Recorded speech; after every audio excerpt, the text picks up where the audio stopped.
Bismillah.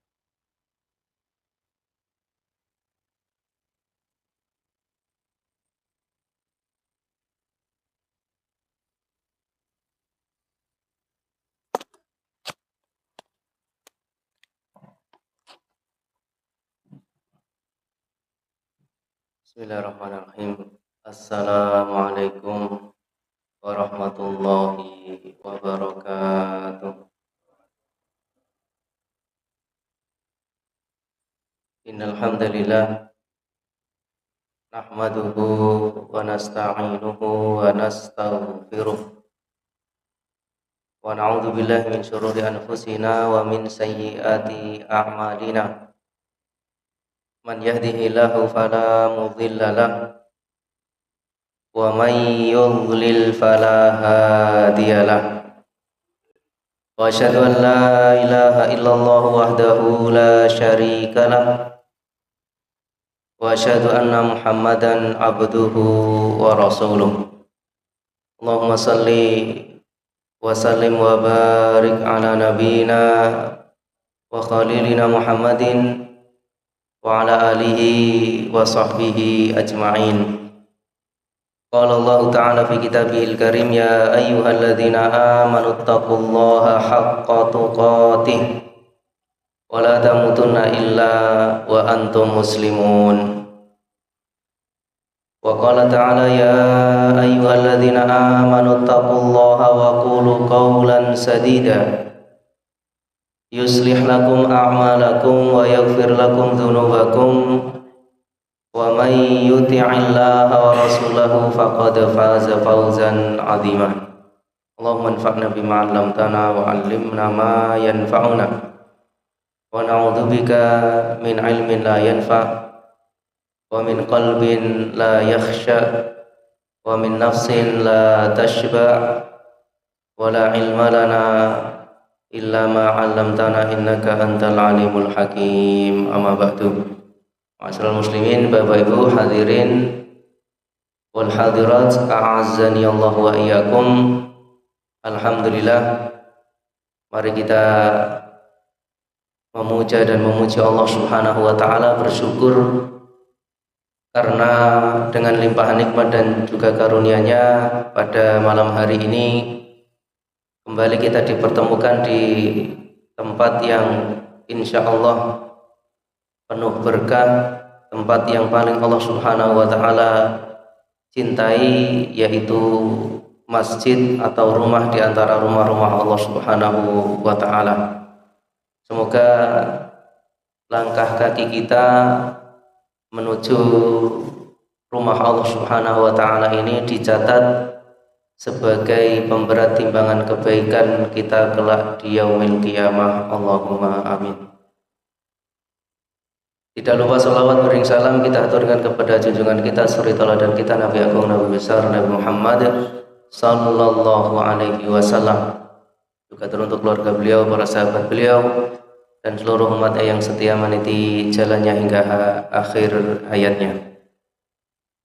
Kita lanjutkan pembahasan sebuah risalah atau muhadharah yang disampaikan oleh Syekh Abdul Muhsin bin Hamad Al-Abbad Al-Badr hafidhahullah ta'ala, yang mana sudah kita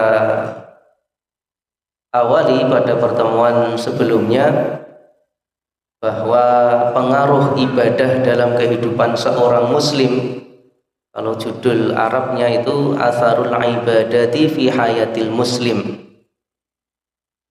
Setelah beliau menyampaikan tentang definisi ibadah, di sebelum beliau ingin membuktikan atau memberikan dalil-dalil di dalam Al-Quran maupun Sunnah bahwa ibadah itu memiliki dampak, ibadah itu memiliki pengaruh di dalam kehidupan seorang muslim, beliau menjelaskan terlebih dahulu kepada pendengar, yang mana kita pelajari pada pertemuan yang pertama, ini sebetulnya Yang diajari adalah saudara-saudara kita di mana?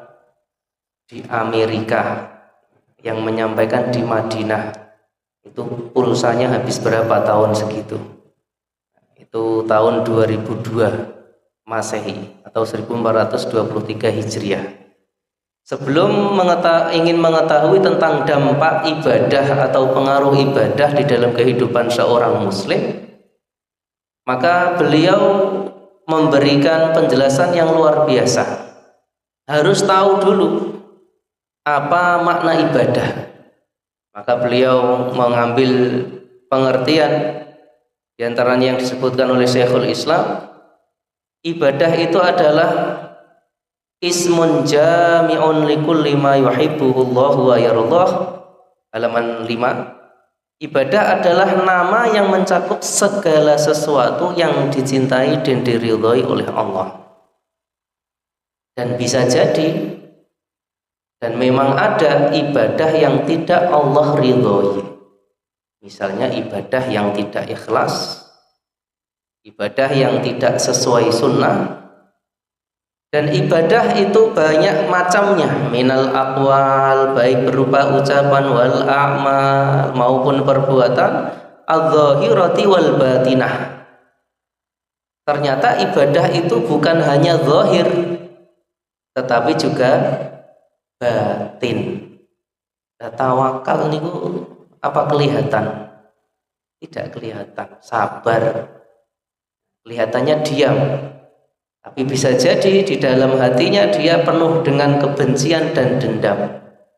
Atau sebaliknya dia penuh keridhaan, memaafkan, dan dia ridho dengan ketetapan Allah. Wa hadza huwa ahsanu ma qila fi ta'rifil ibadah. Itu adalah pengertian ibadah yang paling bagus. Jadi kalau kita ingin mengetahui ibadah yang memiliki pengaruh dalam kehidupan seorang muslim, harus tahu dulu pengertian ibadah. Oh, ternyata ibadah itu adalah semua hal yang zahir maupun yang batin, yang diucapkan ataupun yang dilakukan. Maka ibadah itu adalah sesuatu yang sangat agung, kata beliau di akhir halaman 5. Dan yang mana dengannya Allah menciptakan langit dan bumi, mengutus para utusan, menurunkan kitab-kitab dari langit, memberikan perintah untuk ibadah, tujuan hidup kita manusia ini, dan dilarang untuk berbuat kesyirikan, wan nahyi an ibadati ghairihi. Maka dalil wa ma khalaqatul jinna wal insa illa liya'budun, dan tidaklah aku ciptakan jin dan manusia kecuali untuk beribadah. Ini betul-betul harus dipahami ibadah yang seperti apa. Oh, ternyata ibadah yang Allah cintai dan Allah ridhai. Seorang muslim harus tahu ibadah seperti apa yang Allah cintai dan Allah ridhoi. Perintahnya apa saja, larangannya apa saja.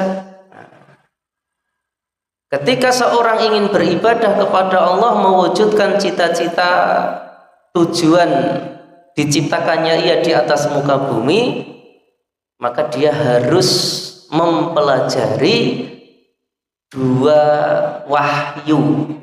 Yang pertama Al-Quran, yang kedua hadis sahih. Dengannya seorang akan tahu mana perintah dan mana yang dilarang. Jangan lihat halaman 7 di surat An-Nahl ayat 36. Wa laqad ba'atsna fi kulli ummatin rasulan, dan sungguh kami telah mengutus di setiap umat itu seorang utusan. Ani'budullah. Para utusan itu mereka menjelaskan kepada umatnya agar menyembah Allah. Wajtanibut taghut, dan menjauhi taghut. Taghut ada berapa? Ada berapa kelompok? Ini yang ikut daurah insyaallah tahu. Berapa? Yang pertama, yang berakal dan tidak berakal. Yang tidak berakal ya batu, patung, pohon, atau setan dan seterusnya. Adapun yang berakal dibagi menjadi dua, yang ridho disembah dan yang tidak ridho disembah. Nabi Isa ridho atau tidak disembah? Tidak ridho. Kalau Fir'aun ridho. Nah, itu tujuan Allah mengutus para rasul pada setiap umat. Maka bisa dilihat di surat Al-Anbiya ayat 25 halaman 7 yang terakhir.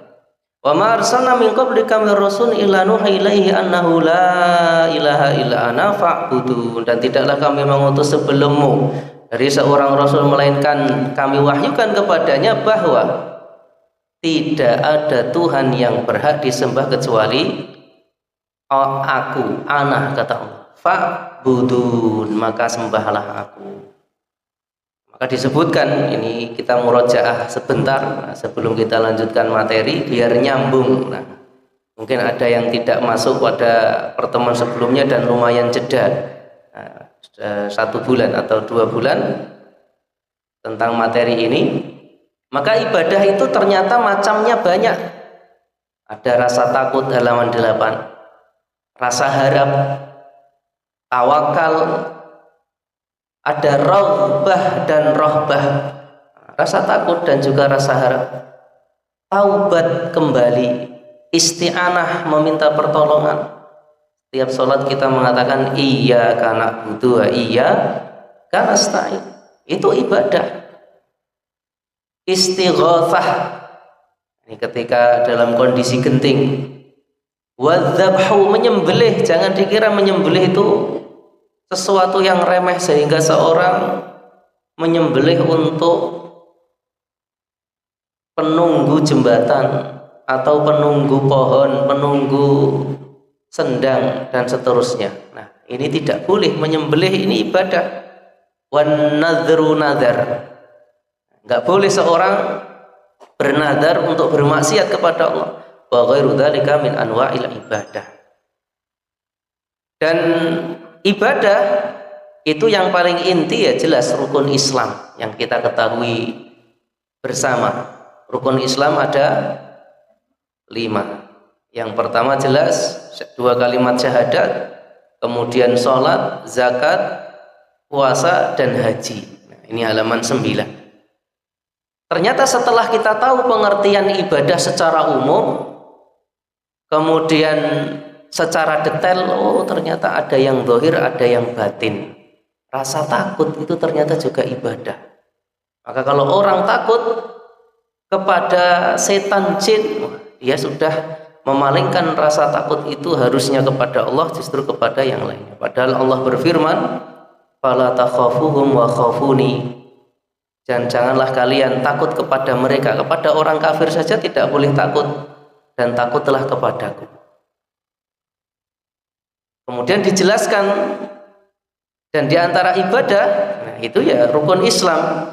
Hadis Jibril yang sangat masyhur, ini halaman 8, kemudian halaman 9, ini tentang rukun Islam.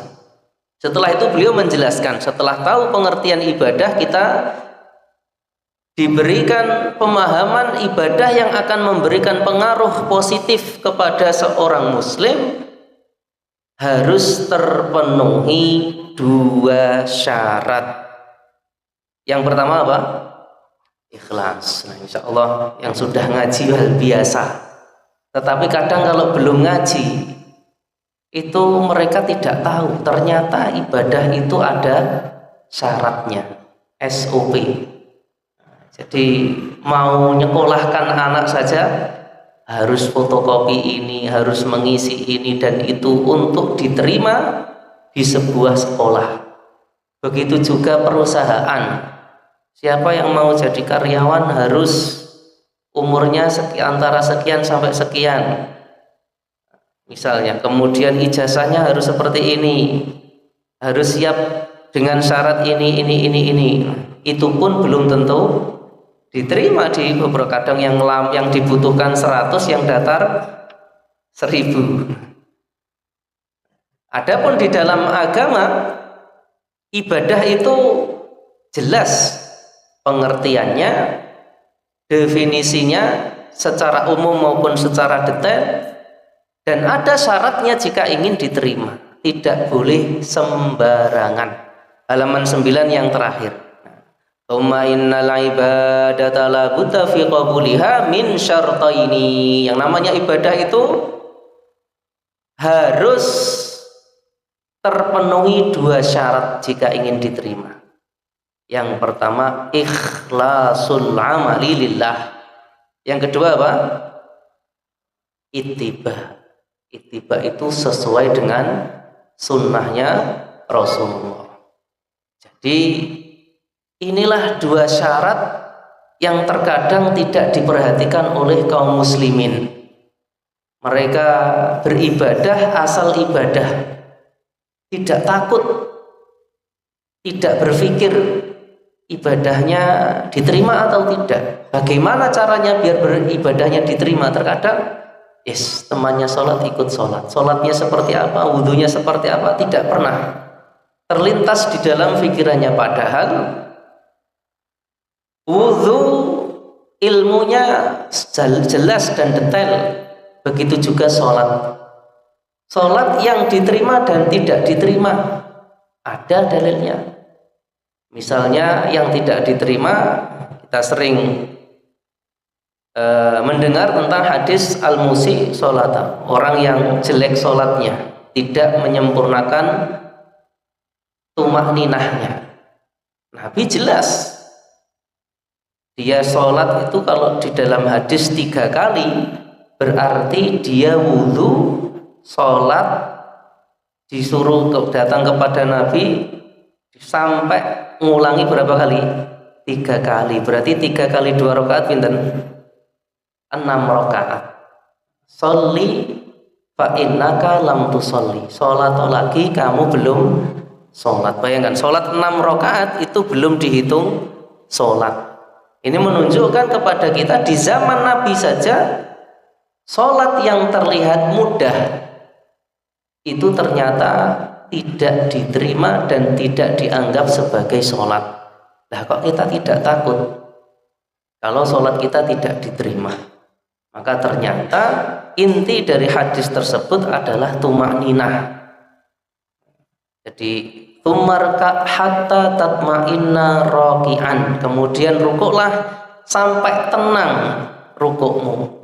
Masjud hatta tatma'inna sajidan, kemudian sujud sampai tenang, sampai tumakninah sujudnya, dan seterusnya sampai hadis itu selesai. Jadi setelah seorang tersebut sholat 6 kali tidak diterima, beliau menyerah, saya bisa sholat ya seperti ini ya Rasulullah, maka ajari saya. Ini pentingnya syarat yang kedua.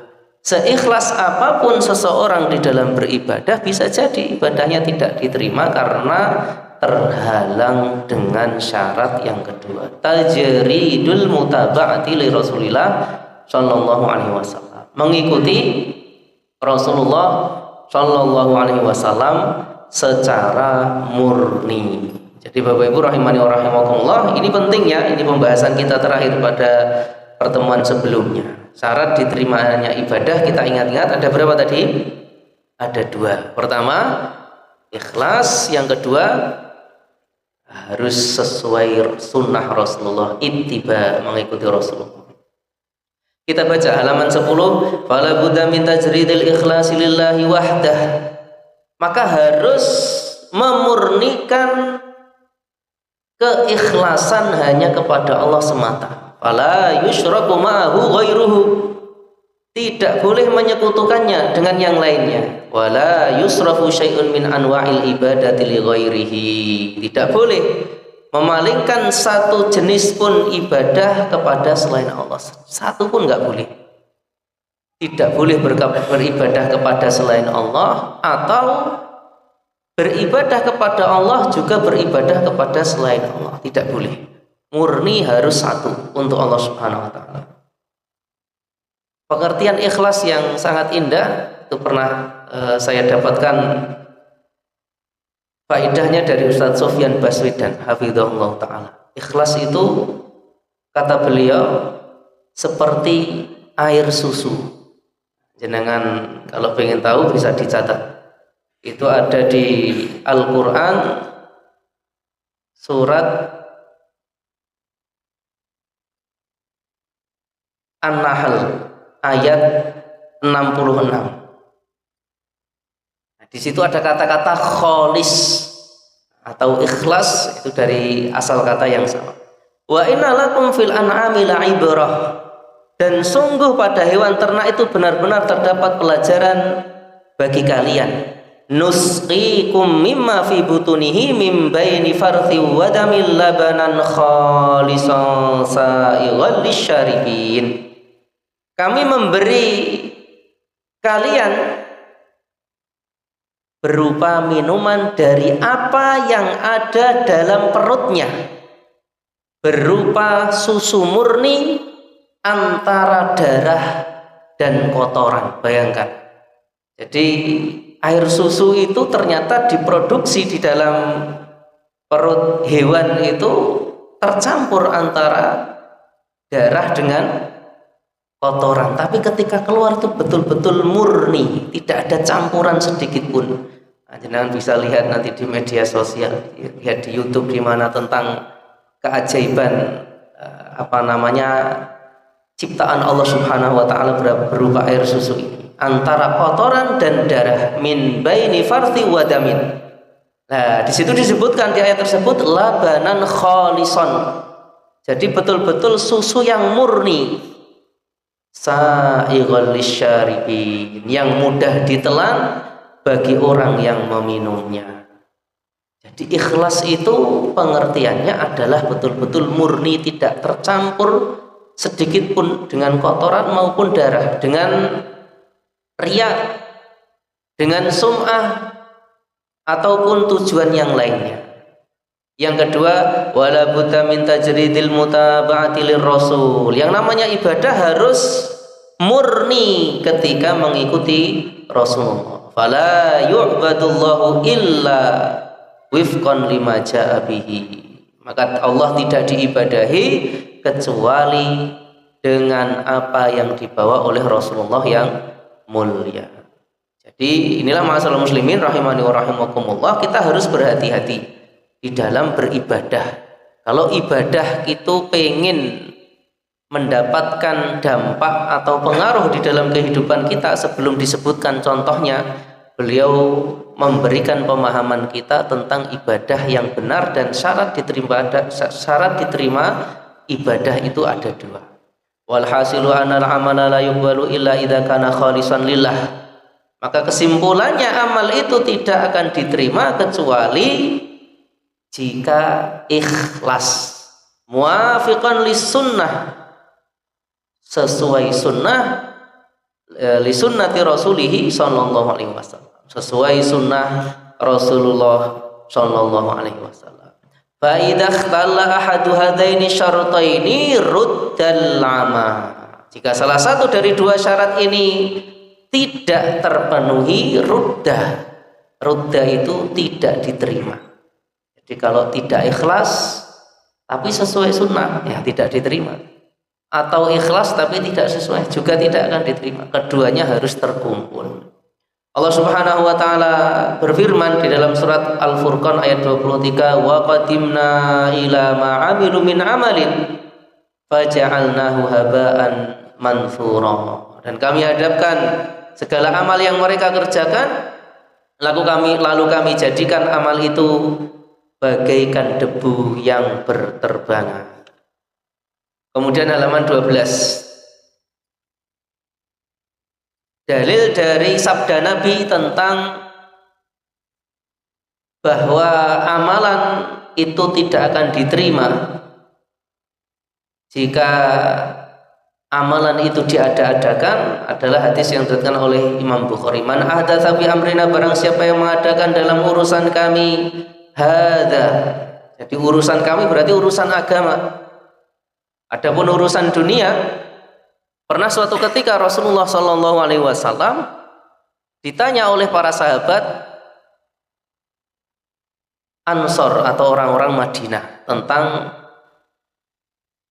bunga kurma, apakah perlu dibiarkan atau perlu dikawinkan. Kemudian Rasulullah mengatakan, ya udah biarkan saja. Setelah itu gagal panen, tidak panen. Maka Nabi bersabda di dalam hadis yang sahih disebutkan, antum a'lamu bi umuri dunyakum. Kalian lebih paham tentang urusan dunia kalian. Jadi terhadap urusan dunia itu manusia silahkan berkreasi atau mereka lebih paham masalah pertanian. Jadi ternyata kalau kita belajari beberapa buah itu kalau tidak dikawinkan tidak akan jadi buah, ya, gugur. Maka kalau ada yang mengatakan mikrofon itu bid'ah, sepeda motor itu bid'ah, naik haji kok naik pesawat, harusnya kalau pengen sesuai sunnah ya naik unta. Nah ini berarti belum paham. Jadi perkara dunia ini tidak masuk dalam hadis ini. Min amfi amrina hadza, di dalam urusan kami ini, maksudnya agama. Ma laisa minhu fahuwa raddun. Jadi kalau tidak ada contohnya, tidak diajarkan oleh Rasulullah, maka tertolak. Hadis ini diriwayatkan oleh Imam Bukhari dan Muslim. Adapun di dalam lafaz Imam Muslim disebutkan halaman 12, man amila amalan laisa alaihi amruna fahuwa raddun. Jadi hanya berbeda sedikit redaksinya. Barang siapa melakukan suatu amalan yang tidak sesuai dengan perintah kami, maka dia tertolak. Kemudian halaman 13. Jika selama ini kita melihat kaum muslimin kok macam-macam, bahkan sebagian aneh-aneh cara ibadahnya, kok ada yang seperti ini, ada yang seperti itu, ada yang keras, ada yang lirih zikirnya, bahkan ada yang sambil lompat-lompat, ada yang sambil ini dan itu. Apakah orang Islam itu memang seperti itu?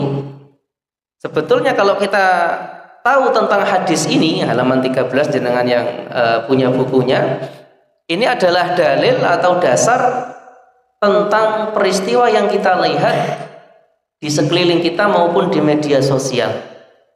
Aneh-anehnya kaum muslimin yang tidak sesuai sunnah harusnya menambah yakin iman kita dan hati kita bahwa Nabi berkata benar, bahwa sabda Nabi tidak salah. Nah, coba jangan lihat, ini beliau sabdakan sudah 1400 tahun lebih yang lalu. Fa innahu man ya'ish minkum ba'di, barang siapa, maka sesungguhnya barang siapa yang hidup, siapapun yang hidup di antara kalian ba'di setelahku, fasayarah ikhtilafan katsira, dia akan melihat perselisihan yang banyak. Fa'alaikum bisunnati, maka wajib bagi kalian untuk berpegang teguh dengan sunnahku, wa sunnatil khulafa'il mahdiyyin ar-rasyidin, dan sunnah atau ajaran para khalifah yang 4 al-mahdiyyin, yang mendapatkan petunjuk, ar-rasyidin, yang lurus. Siapa niku 4 khalifah? Abu Bakar, Umar, Utsman, Ali. Nah, kalau misalnya ada yang mengatakan sholat tarawih itu bid'ah karena tidak dilakukan oleh Rasulullah secara terus-menerus habis Isya, ini kan yang pertama kali melakukan siapa? Umar. Nah, jenengan kasih hadis ini saja. Nah, ini jelas Rasulullah sudah mengatakan wa sunnatil khulafa'ir rasyidin. Jadi kalau kita ngikuti Umar nggak ada masalah. Ini termasuk perintah Nabi, fa'alaikum bisunnati wa sunnatil khulafa'il mahdiyyin ar-rasyidin. Tamassaku biha, berpegang teguhlah kalian dengannya, wa'adzu 'alaiha bin nawajidhi, dan gigitlah. Maksudnya kalau orang itu ingin menggigit tali atau berpegang dengan tali, saking jenengan nate itu mesti saya yakin pernah mutus tali dengan tangan nggak kuat, akhirnya dengan gigi, ya. Nah, karena kadang gigi itu lebih landep, lebih kuat untuk memutus sesuatu. Ini ibarat agar kita betul-betul sabar dengan sunnah Rasulullah dan sunnahnya para khulafaur rasyidin, harus dipegang kuat betul. Dan Nabi juga memerintahkan, setelah perintah untuk berpegang teguh, Nabi memperingatkan, wa iyyakum, waspada, hati-hatilah, jauhilah, wa muhdatsatil umur, sesuatu yang diada-adakan. Fa inna kulla muhdatsatin bid'ah, karena segala sesuatu yang baru yang diada-adakan itu disebut bid'ah. Bid'ah itu sebetulnya bukan kalimat yang wagu. Kalau Ustadz Yazid menyebutkan ini justru kalimat, kalau tidak salah Ustadz Yazid, kalimat yang berkah. Karena istilah bid'ah itu yang mengungkapkan pertama kali sinten? Rasulullah. Itu kalimat yang penuh berkah, ini dari sabda Rasulullah. Jadi istilah itu biar kaum muslimin hati-hati. Wa kullu bid'atin dhalalah, dan setiap bid'ah itu sesat. Ini sabda Rasulullah, bukan kata ustadz, bukan katanya Abu Bakar, Umar, Rasulullah sendiri. Nah, ini diriwayatkan oleh Imam Abu Dawud dan yang lainnya. Maka masyarakat muslimin rahimani wa rahimakumullah, dari sini kita mengetahui kebenaran sabda beliau ternyata betul. Ketika Rasulullah meninggal, di dalam sejarah terbukti ada orang Irak kalau tidak salah yang mendatangi sahabat itu. Mereka mengabarkan di zaman sahabat saja, bahkan disebutkan belum lama Rasulullah meninggal, itu mereka ada yang memiliki keyakinan tidak percaya dengan takdir. Itu Rasulullah, atau masih di zaman para sahabat, itu sudah terjadi perselisihan atau perbedaan di antara kaum muslimin. Sampai sahabat mengatakan, saya berlepas diri dengan mereka, katakan, saya berlepas diri dengan mereka dan mereka berlepas diri denganku. Saya nggak ada urusan dengan mereka. Seandainya mereka berinfak dengan sebesar gunung Uhud, tidak akan diterima sampai mereka beriman kepada takdir. Ada perselisihan di kalangan. Apakah terus kita mengatakan perselisihan itu rahmat? Wah, bahaya ini. Sahabat saja sampai berani menegur dengan keras. Kalau sampai mereka tidak beriman kepada takdir, rukun iman keberapa ini? Terakhir kan? Antum minabil qadari khairihi wa syarrihi. Yang keenam itu adalah beriman kepada takdir yang baik maupun yang buruk. Nah, jadi lihat halaman 14. Faqad bayyana alaihi salatu wassalamu fi hadits salasati wa sab'ina firqah.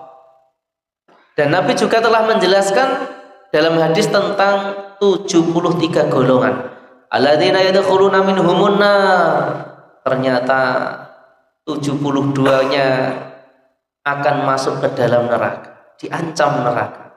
Thintani wa sab'una firqah, 72-nya. Bayangkan, terpecah itu kata Rasulullah sampai 73. Lah kalau sekarang itu kalau mau dikelompokkan, wah sangat banyak. Maka di antara para ulama menyebutkan bahwa 73 ini pentolannya, gembongnya, nanti terpecah berbagai macam. Wa firqatun wahidatun tanju, tapi satu kelompok akan selamat. Anna hadhil firqatan najiyah, inilah golongan yang selamat. Humul ladzina kanu ala ma kana alaihi Rasulullah sallallahu alaihi wasallam wa ashabul kiram radhiyallahu taala anhu. Jadi satu golongan yang selamat inilah yang mana golongan ini pemahamannya, keimanannya, amaliyahnya itu sesuai dengan apa yang dikerjakan oleh Rasulullah, diyakini oleh Rasulullah dan para sahabatnya yang mulia. Semoga Allah meridhai mereka semuanya. Jadi Bapak Ibu rahimani wa rahimakumullah, di dalam sebuah hadis disebutkan di dalam riwayat, ma ana alaihi wa ashabi, yaitu orang-orang yang beribadah berkeyakinan seperti apa yang aku amalkan, apa yang aku yakini dan juga para sahabatku. Maka inilah pilihan kita ketika kita beragama. Jadi harus memilih jalannya para sahabat dan jalannya Rasulullah, tidak ada pilihan kedua. Kalau sampai memilih, nah ditakutkan dia akan termasuk ke dalam 72 golongan yang mendapatkan ancaman harus mampir neraka dulu. Na'udzubillah min dzalik. Kemudian Imam Malik bin Anas rahimahullah mengatakan, lan yasluha akhiru hadhil ummati illa bima salaha bihi awwaluha. Ini rumus penting.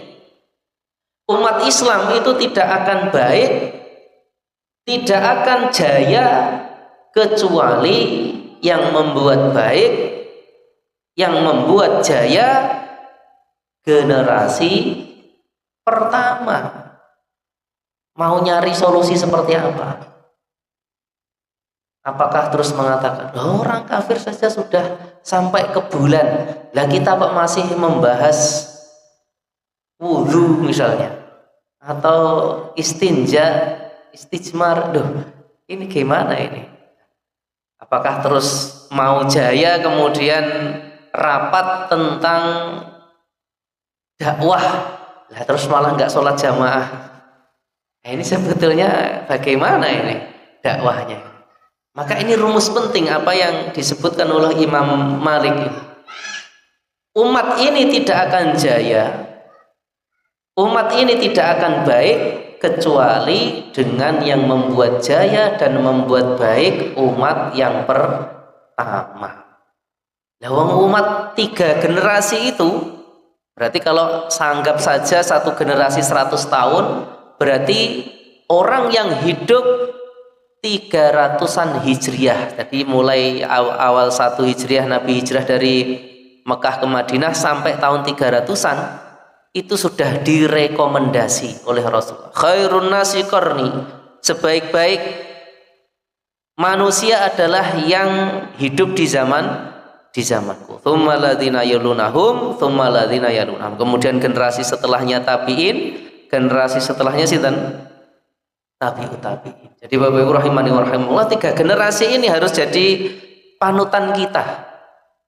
Apa yang mereka lakukan pasti baik, karena 3 generasi ini sudah mendapatkan rekomendasi, sudah ditazkiyah, sudah dipuji oleh Rasulullah dengan sabdanya. Dan kalau sudah Rasulullah puji, pasti itulah yang terbaik. Tidak mungkin generasi setelah ini terus lebih baik, itu nggak mungkin. Dengan berbagai alasan, dengan berbagai fakta dan realita. Dan terbukti 3 generasi ini sudah menguasai bumi ini. Di zaman Umar saja Islam sebegitu luasnya. Dan seadil itu. Pejabatnya saja yang setelah menjabat tambah kaya, itu sama Umar diambil hartanya. Itu betul-betul keadilan. Jadi tidak boleh seorang pejabat kemudian memanfaatkan jabatannya untuk mendapatkan keuntungan pribadi. Jangan bisa lihat sejarahnya Umar yang luar biasa. Begitu juga kekhalifahan yang adil itu setelah terbukti di dalam sejarah mereka mendapatkan kejayaan. Dan umat akhir zaman ini tidak akan bisa mendapatkan kejayaan dan baik kecuali mengikuti apa yang telah mereka lalui atau yang telah mereka amalkan. Halaman 15. Wa qala rahimahullah, Imam Malik juga mengatakan, mani batada'a fil islami bid'atan yaraha hasanatan. Barang siapa yang melakukan suatu bid'ah, mengadakan suatu amalan di dalam Islam yang disebut bid'ah, ya roha hasanatan, walaupun dilihat oleh manusia itu baik, faqad za'ama anna Muhammadan sallallahu alaihi wasallam khanar risalah.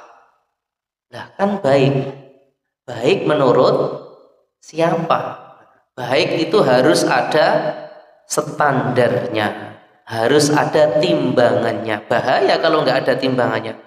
Baik menurut orang Ngawi belum tentu baik menurut misalnya orang Surabaya. Jadi kadang kita menggunakan bahasa itu saja Itu standarnya dari bahasa Jawa saja, saya masih ingat sekali. Gara-gara SMS-an WA dengan teman itu cuma wis mangan kurung, mangan kaya sapi ya. Jadi kalimat mangan itu katanya kasar sekali ya, mungkin perbedaan daerah. Ya mungkin dia bahasanya mungkin madang atau maem mungkin. Jadi kadang kita tidak sengaja menggunakan bahasa Jawa, itu timbangannya udah berbeda. Maka di dalam beribadah, di dalam agama ini, masalah muslimin rahimani wa rahimakumullah, jangan sampai kita melihat sesuatu kemudian menilai baik tanpa ada timbangan wahyu Allah dan juga sunnah Rasulnya. Kata Imam Malik, kalau sampai ada seorang yang menganggap sebuah bid'ah itu baik, berarti telah menuduh bahwa Rasulullah berkhianat, tidak jujur, atau belum menyampaikan risalah. Li'annallaha yaqul. Kenapa? Karena Allah sudah berfirman, kata Imam Malik, al-yauma akmaltu lakum dinakum, pada hari ini telah kusempurnakan bagi kalian agama kalian. Fama lakum yauma idzin dinan fala yakunul yauma dinan. Wah, ini perlu digarisbawahi. Ini rumus di dalam beragama, yang mana sesuatu yang tidak menjadi agama di zaman tersebut, maka hari ini juga tidak termasuk agama. Rasulullah pernah napa mboten puasa mutih, ngerawat, apalagi dan seterusnya. Ya nggak bisa mau dijadikan agama. Kalau di zaman itu tidak diamalkan, sampai sedetik ini tidak akan bisa. Kurban dengan rusa kan halal, boleh atau tidak? Tidak boleh. Jadi ternyata sudah detail agama Islam ini sempurna. Ada yang mengibaratkan sempurna itu seperti gelas niku, kalau sudah penuh, jika diisi pripun? Tumpah. Jadi sempurna, sudah pas, nggak mungkin ditambahi. Kalau dikurangi ya berarti nggak jadi sempurna. Kemudian masalah muslimin rahimani wa rahimakumullah, itu tadi yang kita bacakan terdapat di dalam kitab Al-I'tisam miliknya Asy-Syatibi rahimahullahu ta'ala. Nah, kita tutup dengan halaman 16. Wala yakfi an yaqulal insan, maka tidak cukup bagi seorang mengatakan ana a'malu bihadzal amal wa in lam ya'ti 'anin nabi. Saya melakukan amalan ini meskipun tidak datang dari Nabi. Li'anna qasdi thayyib, karena niat saya baik kok. Wa qasdi hasan, niat saya enggak ada niat kejelekan sama sekali. Jadi niat saja tidak cukup. Wa dalilu ala dzalika anna nabiyya lamma balaghu anna rajulan min ashabil kirami dzabaha udhiyatahu qabla salatil Id qala lahu, dalilnya ini. Jadi sampai masalah waktu itu ditentukan dalam Islam. Pelanggaran dalam hal waktu saja tidak akan diterima. Ada salah seorang sahabat, kalau tidak salah pamannya sahabat Al-Bara' bin Azib, ketika datang hari raya Idul Adha, saking semangatnya nyembelihnya kapan? Mungkin habis subuh. Semakin gasik semakin afdol. Mungkin punya prinsip seperti itu. Jadi nanti biar bisa sarapan, bisa tak kasihkan ke warga sekitar, pahala saya banyak. Setelah diketahui oleh Rasulullah, Rasulullah hanya mengatakan syatuka syatulahmin, halaman 16. Kambingmu adalah kambing sesembelihan biasa, tidak dinilai sebagai ibadah kurban. Tidak bisa. Ini melanggar waktu loh. Cuma mungkin selisih setengah jam atau 1 jam atau 2 jam, itu tidak diterima. Maksudnya laisat udhiyatan, tidak dianggap sebagai kurban. Ya alam taqa tibqan lisunnah, karena tidak mencocoki sunnah. Fa inna sunnata an yabda'a dzabhul adhahi, karena yang dimaksud Nyembelih itu adalah menyembelih hewan kurban, sunnahnya itu adalah menyembelih ba'da sholatil Id, setelah sholat Id. Amma dzabhu qabla sholah, adapun jika disembelih sebelum sholat halal, fa innahu yakunu fi ghairi waqtihi wa la yuqtadu bihi, tidak sesuai dengan waktu yang telah ditentukan dan tidak dianggap sah. Banyak contohnya. Misalnya Idul Fitri mau zakat fitrah, sah napa mboten kalau setelah sholat Id baru bawa berasnya? Tidak sah. Jadi sedekah biasa, zakat fitrahnya gugur. Jenengan ke susu mau pergi ke Jakarta, waduh lagi jam 11 sih, wis gak apa-apa tak sholat sih, sholat duhur. Diterima atau tidak? Waktu itu penting, jangan dikira. Jadi Islam itu kalau jenengan amati semua ditentukan. Tempat jenengan haji ke Iran sah napa mboten? Enggak. Tempat ya, waktu itu tadi contohnya. Kemudian sampai bilangan. Jenengan berani menentukan sholawat 1111 kali. Wah, keren. 111 akan dapat keutamaan ini dan ini. Wah, itu nggak boleh. Realitanya Rasulullah sudah membatasi istighfar setelah sholat saja berapa kali? 3 kali.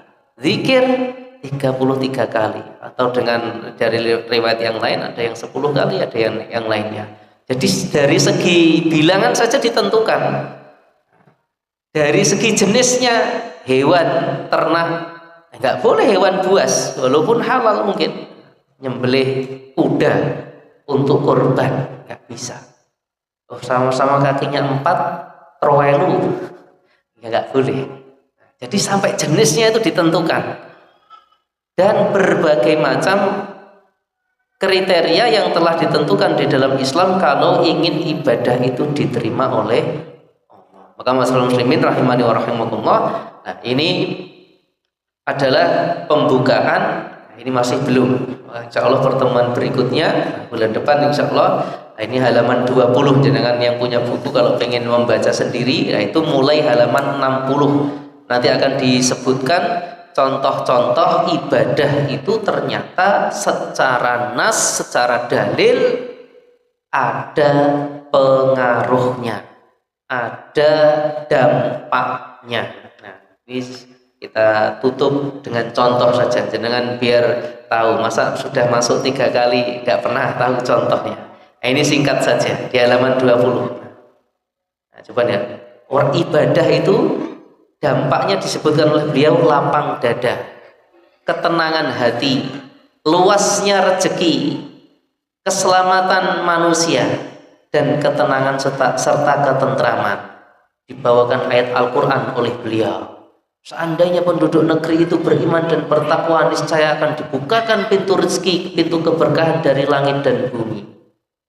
Kemudian turun hujan. Kemudian dampak ketakwaan itu di halaman misalnya halaman 24. Nah, itu akan disebutkan. Ini secara umum biar jenengan tahu bahwa ibadah itu ada dampaknya. Sampai ada disebutkan oleh beliau dan dijelaskan oleh para ulama, dampaknya itu akan dijaga fisiknya, keluarganya, hartanya. Ini kalau kita tidak ngaji nggak tahu, dikira sholat 5 waktu, puasa Ramadan, zikir, ngaji seperti ini nggak ada dampaknya dalam kehidupan. Ada. Jadi dari secara nas dalil itu disebutkan baik dunia maupun akhirat. Nanti jenengan bisa baca, kalau kita bahas pada pertemuan berikutnya. Wallahu ta'ala. Semoga bermanfaat. Ada kurang lebihnya kami mohon maaf. Semoga Allah Subhanahu wa ta'ala senantiasa membimbing kita untuk terus berada di atas jalan yang lurus, jalan yang Allah Subhanahu wa ta'ala ridhai, beragama seperti cara beragamanya Rasulullah dan 3 generasi terbaik. Allahumma amin. Dan kurang lebihnya kami mohon maaf. Kita akhiri subhanallahi wa bihamdika asyhadu an la ilaha illa anta astaghfiruka wa atubu ilaik. Barakallahu fikum wa jazakumullahu khairan. Assalamualaikum warahmatullahi wabarakatuh.